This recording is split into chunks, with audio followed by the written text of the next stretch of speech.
Wild West was a time of adventure, lawlessness, and unforgettable moments. But not all of those moments were what you would expect. Some were strange, shocking, and even downright inappropriate. From a mountain of bison skulls to a shoe made from the skin of a notorious outlaw, these images we are about to look at capture the untamed and sometimes unsettling side of history. Let's take a closer look at these amazing Wild West inappropriate photos. Mountain of bison skulls. By the late 1800s, a shocking image surfaced. It was a photo showing a mountain of bison skulls, taken outside Michigan Carbon Works in 1892. The sight was haunting as it marked the near extinction of the once mighty bison herds that roamed North America.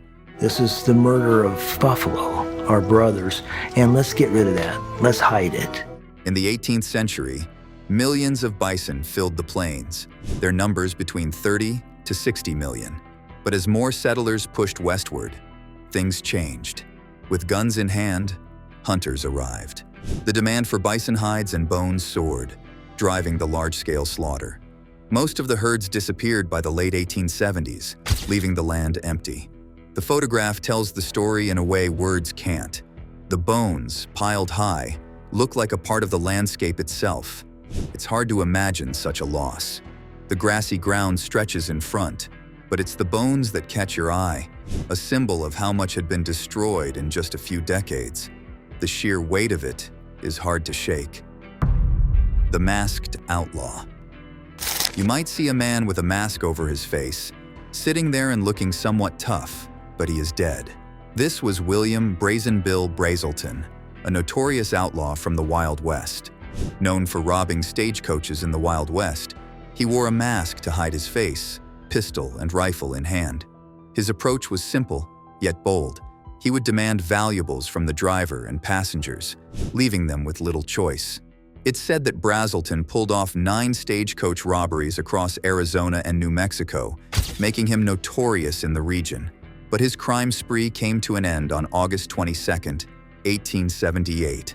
Pima County Sheriff Charles A. Chabelle, along with a 5-man posse, tracked him down 2 miles south of Tucson, Arizona. A violent confrontation followed, and Brazelton was killed. When they found him, he carried 2 cartridge belts, pistols, a rifle, and even a mask. He also had items from his previous robberies, including a pair of earrings and a gold watch with a chain. After his death, 2 photos were taken of his body, one with the mask on and one without it. The images are haunting, to say the least. The Sandstorm. A massive sandstorm loomed over the town of Midland on February 20th, 1894. Rising dozens of feet into the air, it appeared like a moving wall of dust, ready to swallow the small settlement. The tiny town, home to just a few scattered houses, water towers, and windmills, sat helpless in its path. A strong, gritty wind had probably already begun to stir, making the air heavy with dust. If you look closely, you will see 2 figures walking down a dirt road on the right side of the picture, moving between gaps in the fence. Maybe they were rushing to find shelter before the storm hit. The dark clouds of sand makes the whole scene feel eerie. Even from a distance, the storm seemed to hum with power, creeping closer and closer. The windmills stood still, awaiting the inevitable impact. Midland's people must have felt the weight of the dust in their throats, the dry wind whipping at their faces, with little they could do to stop nature's force. The town, tiny against the storm, seemed to brace for the worst. The man in the coffin. This next photo shows Reuben Houston Burroughs lying in a wooden coffin. He is dressed in rough clothes, and a rifle rests in his hands as if he's still ready for one last fight. There is a calmness on his face, almost like he's just resting. Reuben Houston Burroughs was once the most feared outlaw across the South. Chased by a swarm of law enforcement and Pinkerton detectives, he became infamous for his train heists between 1886 and 1890. People often compared him to Jesse James, and with every successful robbery, his legend grew bigger. Burroughs' first robbery happened in Bellevue, Texas, on December 1st, 1886. He wasn't alone then, joined by his brother Jim, but by January 1887, Reuben was fearless enough to rob a train in Gordon, Texas, all by himself. It wasn't just any robbery. He walked away with $4,200 from the express car. It was a fortune in those days. No other man in history had pulled off such a feat alone. Despite being captured in 1890, Burroughs didn't stay behind bars for long. He broke free, only to meet his end in a fierce shootout a few days later. After his death, his body was taken to Birmingham, where it was put on display for the curious crowds. Following this, it was sent home for burial. His name would forever be remembered as one of the Old West's most daring outlaws, one who lived and died by the gun. Butch Cassidy. Butch Cassidy was a figure who left a mark on the history of the American West. He didn't start off as a criminal. At first, he dabbled in stealing horses, but his acts of wrongdoing quickly escalated. He began robbing banks and trains, and soon earned a reputation as one of the most wanted criminals in the region. While he was captured and spent some time behind bars, his imprisonment didn't signify the end of his story. After escaping, he returned to his old habits. Teaming up with the Sundance Kid, Cassidy played a part in forming the Wild Bunch. This was an infamous gang known for their daring heists. Their approach was bold. They struck swiftly and vanished before anyone could stop them. After years of evading capture, rumors say Cassidy and the Sundance Kid were killed in a shootout in Bolivia. The specifics of their demise, though, are still unclear, and it hasn't stopped people from talking about them. Their story has inspired countless books and movies. Billy the Kid. Billy the Kid led a truly adventurous life. He was born in New York in 1859, but he wasn't meant to stay there. The excitement and disorder of the Wild West captivated him, and it wasn't long before he gained a reputation for causing a commotion. It was during the Lincoln County War that Billy really made a name for himself. He teamed up with a group of ranchers called the Regulators. They were in a nasty fight with a rival group known as the House. Blood was spilled on both sides, and Billy, always in the middle of the action, played his part in it. When the dust settled, Billy ended up behind bars, facing the gallows. But Billy wasn't one to just sit and wait for his fate. He broke out of jail and killed more people. By July of 1881, Sheriff Pat Garrett finally caught up to him. And that was the end of Billy's run. Still, his name lives on, echoing in the tales of the Wild West. The Tattooed Girl. This rare image shows Olive Ann Oatman, a girl whose life took a dramatic turn in 1851. Originally from Illinois, Olive was just 14 when tragedy struck. Her family was attacked and killed by the Tolcapayas, a Native American tribe in what is now Arizona. However, she and her sister were kept alive and held captive. Eventually, the sisters were sold to the Mojave people. Sadly, Olive's sister died from hunger after a few years with the Mojave. But Olive's story didn't end there. After 5 long years of being held captive, she managed to return to American society. Her experience was shocking, and it caught the attention of the press. Olive's story became popular, shared through speeches, novels, plays, movies. I thought I'd spend every Sunday in the temple, listening to the Lion of the Lord. And even poetry. People still debate what really happened during her captivity, but one striking detail remains: the tattoos on her face. Instead, I got this marked up face. The Mojave gave her those tattoos, which sparked curiosity and media attention long after she was freed. Jimmy McKinn Santiago. In this photo, we see Jimmy McKinn Santiago, a boy from the lower Mimbres Valley in New Mexico. He was just 11 or 12 years old when his life changed forever. While with his brother Martin, a group of Chiricahua Apache, led by Geronimo, came upon them. Sadly, Martin didn't survive the encounter. The Apache killed him, leaving Jimmy heartbroken as they took him away. It's hard to imagine what that must have been like for such a young boy. He was suddenly torn from his home and forced to live with strangers. Yet, after 6 months with his captors, something changed. Jimmy had learned their language and begun to understand their way of life. General George Crook eventually rescued him, but what happened next was surprising. Jimmy didn't want to leave. After all he had been through, he chose to stay with the Apache instead of going back with the soldiers. This photograph shows him during that time, living among the people who had once taken him. Thankfully, he was eventually reunited with his parents. Cowboys in a saloon. Being a cowboy wasn't just about riding horses or getting into bar fights. There was more to it than the wild stories people tell. In this 1907 photo, a group of cowboys can be seen at a saloon in Old Tascosa, northern Texas. They are gathered around the bar, chatting with the bartender, drinks in hand. It seems like a moment of peace in their rough lives. Back then, saloons were the perfect place to blow off some steam. Cowboys would play poker, drink, and sometimes even make deals about cattle. It wasn't all chaos. These places were where serious business happened too. Some saloons were open all the time, just like some places today. But it wasn't only cowboys who hung out there. Gold diggers, soldiers, travelers, and even lawyers could be found sharing drinks in the same room. The saloon was more than just a bar. It was a lively center of town life. People went there to relax, have fun, and sometimes take care of business. It was a spot where every kind of person could meet. And for cowboys, it was a much-needed break from the hard days on the trail. The Navajo People. Life for the Navajo people was one of strength and skill. This photo, taken in 1873 near Old Fort Defiance in New Mexico, shows a glimpse of their daily life. The Navajo were known for being strong and smart, and they were one of the most celebrated Native American tribes at the time. In the photo, you can see ears of corn hanging, showing their farming skills. There are also looms nearby, used for weaving the famous blankets they made. These blankets were well known and highly valued. The Navajo weren't just warriors, they were also creative and clever in how they lived. They used the land wisely and traded with others to make a good living. Their way of life balanced hard work and craft, allowing them to survive and even thrive in tough times.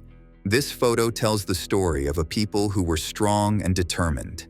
Despite the challenges around them, the Navajo held on to their traditions and shaped their future. They weren't just surviving, they were making their own path forward. Rose Dunn. At just 15 years old, Rose Dunn became a legend of the Wild West. Known as Cimarron, she was romantically involved with George Bitter Creek Newcomb, a notorious outlaw. Her beauty and calm nature made her a favorite among Newcomb's gang. They admired her, and for good reason. She had a charm that was hard to ignore. After a dangerous shootout with United States Marshals, the gang went into hiding, but trouble came when Newcomb and another gang member returned to see Rose.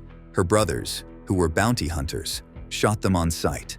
Newcomb had a $5,000 bounty on his head, dead or alive, and her brothers were quick to collect. Many accused Rose of setting Newcomb up, claiming she had tipped off her brothers about the outlaw's location. However, Rose denied this, and her brothers backed her up. They insisted she had no idea they were planning to kill Newcomb or where the gang was hiding. Despite the rumors swirling around her, Rose was never charged for her involvement with the gang. Her story, full of danger, love, and betrayal, made Rose Dunn a name that would be remembered long after the Old West faded away. Laura Bullion's mugshot. Laura Bullion's story is one of crime and survival. Her mugshot, taken by Pinkerton's detective agency in 1893, shows just a glimpse of her troubled life. Born in Knickerbocker, Texas, around 1876, she had a rough start. Her mother was German, and her father, a Native American, was a bank robber. Growing up in a town full of outlaws, it wasn't shocking that Laura followed the same path. As a teenager, she met famous outlaws William Carver and Ben the Tall Texan Kilpatrick. By the time she was older, she had joined them in their criminal acts. Laura was part of the Great Northern Train robbery and was arrested for it in 1901. She was sentenced to 5 years in prison. However, she only served 3.5 years and was released. After her release from Missouri State Penitentiary in 1905, Laura tried to live an honest life. She moved to Memphis, Tennessee, and changed her name to Frida Lincoln. She worked as a seamstress and interior designer, but sadly, success never came. Laura spent her last years in poverty and passed away in 1961. Her life was full of adventure, but it ended in quiet struggle. The Apache Spirit Dancers. The Apache spirit dancers hold a deep place in the traditions of Native American tribes from the Southwest. These groups, like the Mescalero and Chiricahua Apache, lived in tough environments where finding food and shelter wasn't easy. They learned to rely on the land and their cultural practices to survive. One of their most powerful traditions is the crown dance, sometimes called the devil dance.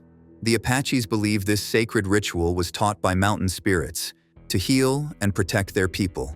There are 5 dancers in total. 4 wear masks and tall headdresses, representing the directions: north, south, east, and west. Their movements are filled with meaning, connecting them to the land and sky. The 5th dancer, known as the clown, plays an important part. His role is to chase away evil spirits, guarding the others as they perform. The dance isn't just about tradition, it's about the power of healing, protection, and the spirits that guide the Apache people. Even today, this ancient practice continues, reminding them of their deep ties to their ancestors and the world around them. People fleeing the Dakota War. In the chaos of the Dakota War of 1862, settlers scrambled to escape the violence that swept through Minnesota. The war was a short but brutal conflict between the Dakota people and white settlers.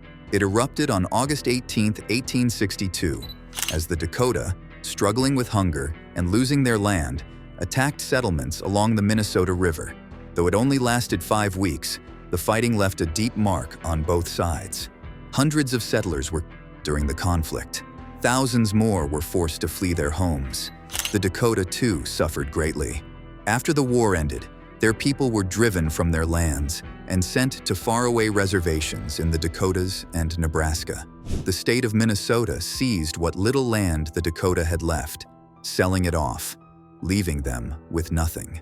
One of the darkest outcomes of the war was the mass execution of 38 Dakota men, the largest in United States history. This event showed just how deep the scars of the war ran. It wasn't just a fight over land. It was a clash that shaped the future of the Dakota people and the settlers who survived. The aftermath of those 5 weeks echoed through generations. The 3 coffins. These 3 coffins, resting side by side, hold the bodies of Billy Clanton and the McClory brothers. Their lives were cut short in one of the Old West's most famous gunfights, the shootout at the OK Corral. The deadly event took place on October 26, 1881, in Tombstone, Arizona. Though it lasted less than a minute, its impact lasted much longer. The fight was between lawmen and a group of outlaws, known as the Cowboys. You see, tensions had been building for months. Virgil Earp, the town marshal, along with his brothers Wyatt and Morgan, and their friend Doc Holliday, were determined to enforce the town's rule banning guns. But the Cowboys, which included the Clantons and McClorys, didn't care much for the law. When the 2 groups crossed paths near the OK Corral, violence quickly followed. Gunshots echoed through the streets, and within seconds, the fight was over. Billy Clanton and both McClory brothers were dead. 2 cowboys fled, and the lawmen were left standing, though not without injuries.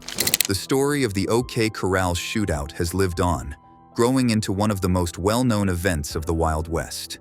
Now it's time for today's subscriber's pick. This eerie image feels like a frozen moment in time, right out of the Wild West.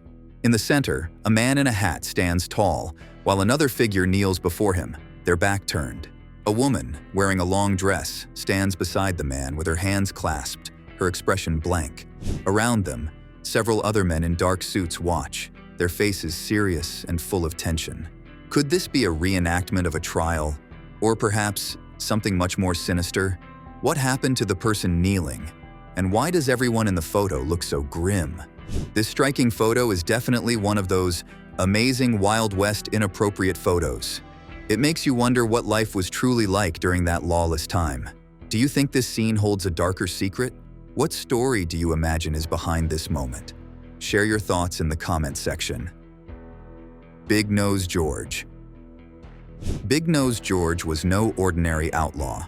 He spent the 1870s robbing and killing his way through the American West. His crimes finally caught up with him after a failed escape attempt in 1881. What happened to him after death, though, is just as strange as the life he led. Dr. John Eugene Osborne, eager to study the mind of a criminal, performed a rough autopsy on George. It's unclear if the doctor learned anything from George's brain, but he didn't walk away empty-handed. Osborne decided to take some parts of George with him. The top of George's skull was cut off, and that odd piece was given to 16-year-old Lillian Heath, a medical assistant. She found some strange uses for it, like turning it into an ashtray, a pen holder, and even a doorstop. It didn't stop there. A mask was made of George's face, and skin was peeled from his thighs and chest. This skin, nipples included, was sent to a tannery in Denver. They turned it into shoes and a medical bag, both of which Osborne kept. In fact, Osborne wore those skin-made shoes to his inauguration when he became the first Democratic governor of Wyoming. George's body, or what was left of it, sat in a whiskey barrel filled with salt for a year, while more experiments were done. When finished, his remains were buried behind a doctor's office. Today, the shoes made from Bignos George's skin are still around, displayed at the Carbon County Museum in Rawlins, Wyoming, as a reminder of a bizarre chapter in history. Jesse Woodson James' body.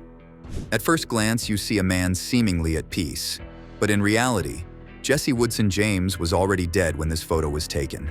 He wasn't resting. He was an outlaw whose life of crime had caught up with him. Jesse James, along with his brother Frank, became infamous during and after the American Civil War. The two brothers joined a group of pro-Confederate guerrilla fighters called Bushwhackers. They fought in Missouri and Kansas. When the war ended, the brothers turned to a different kind of fighting. They began robbing. Jesse and Frank led the James Younger Gang, and they committed a series of robberies, targeting banks, stagecoaches, and trains throughout the Midwest.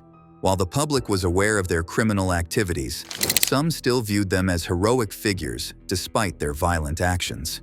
The gang continued to operate until a failed bank robbery in Northfield, Minnesota.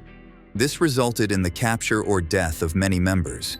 Jesse and Frank persisted in their criminal endeavors for a while, but faced increasing pressure from law enforcement.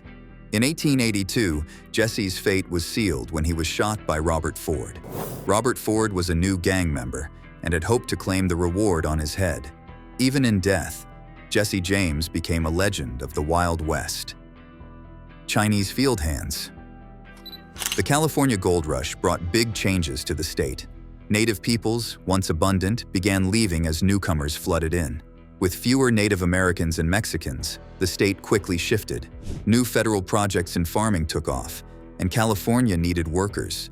That's when Chinese immigrants began arriving, finding work in the fields.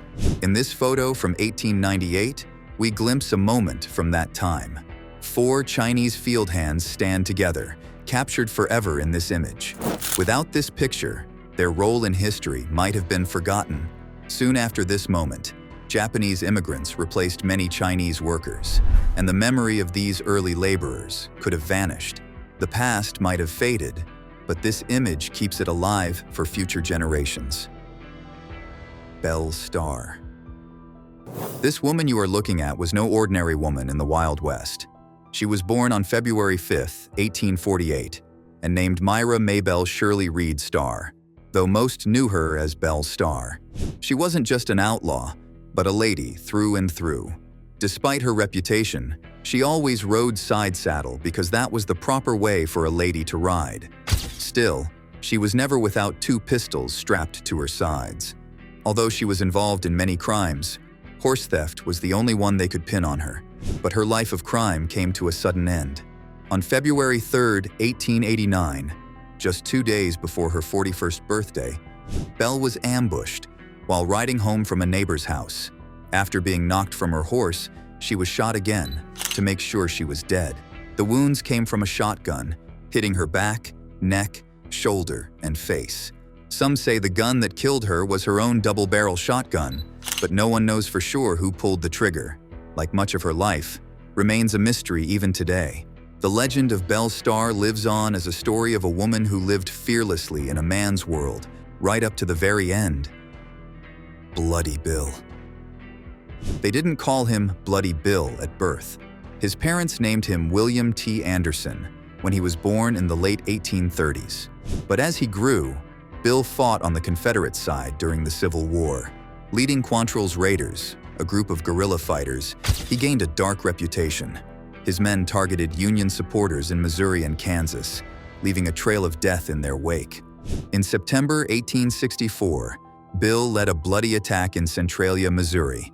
His band killed 124 Union soldiers in a single day. Just a month later, Bill's luck ran out.